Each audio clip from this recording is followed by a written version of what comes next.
Taxa nominal de juros. Então, esse será o assunto do vídeo de hoje.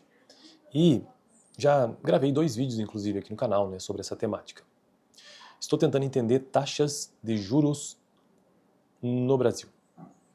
Sendo que os conceitos para se entender taxas, ou taxa, pode ser taxas no plural, de juros no Brasil, você precisa entender o que é uma taxa nominal de juro, o que é uma taxa de juros livre de risco no Brasil.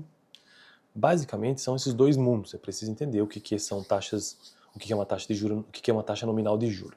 E vou repetir então o que eu tratei no vídeo passado, que foi o seguinte: conforme introduzido na sessão anterior, eu estou usando um livro texto base que está me ajudando a compreender, para eu não falar tanta bobagem aqui no canal, né? O livro texto base é esse aqui, ó, Fundamentos da Administração Financeira, do professor Azaf Inês, tá bom? Super indico, se você puder, tenha esse livro, porque ele é muito bom.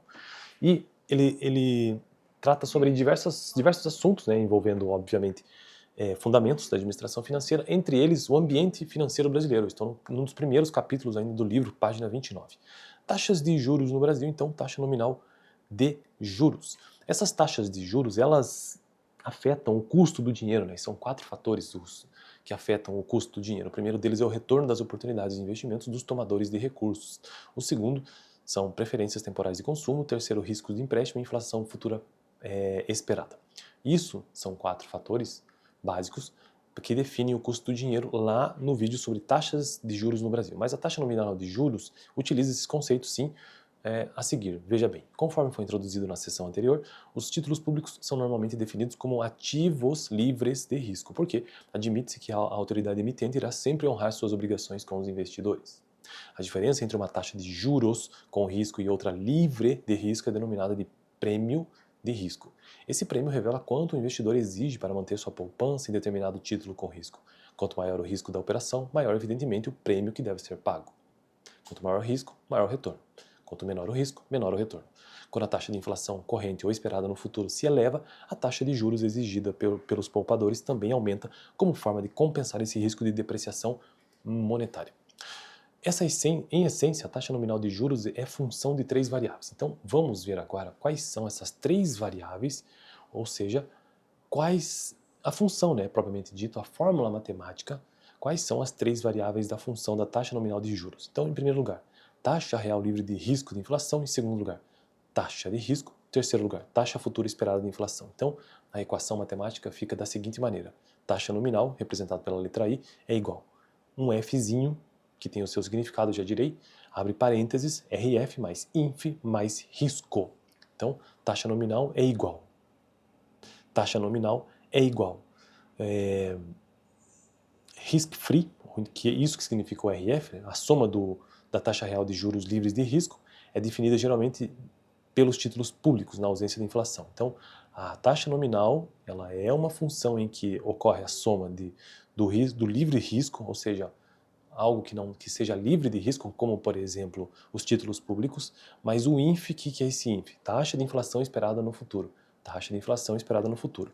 O risco de não considerar a inflação esperada na formação das taxas de juros é a corrosão do poder de compra da moeda, que reduz o ganho real do aplicador. Então tem que sempre descontar a inflação para conseguir descobrir o seu ganho real, né? Porque afinal de contas a inflação corrói a moeda.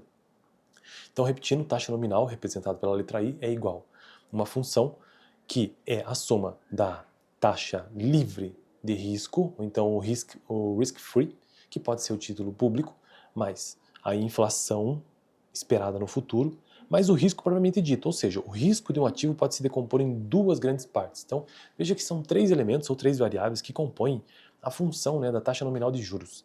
Risk-free, ou livre de risco, que seriam títulos públicos, inflação esperada no futuro, e o risco em si. Só que esse risco em si, ele pode se decompor em 2 grandes partes. E quais são essas 2 grandes partes que a gente vai ver agora, nesse momento? Primeiro, prêmio pelo risco de inadimplência, determinado pela possibilidade de o aplicador não receber os rendimentos e ou valor principal aplicado na data fixada em vencimento. Quanto mais alta a taxa de risco de inadimplência de uma operação, mais alta a taxa nominal de juros exigida pelo investidor. Esse risco é muitas vezes conhecido por risco não sistemático.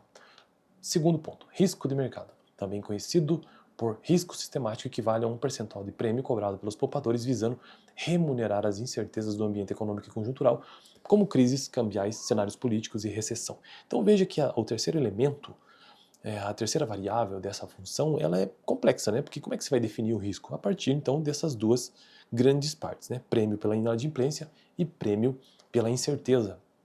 E por fim, para finalizar o vídeo de hoje, as ações apresentam geralmente maior liquidez de mercado, rapidez com que podem ser convertidas em dinheiro, que os títulos de renda fixa.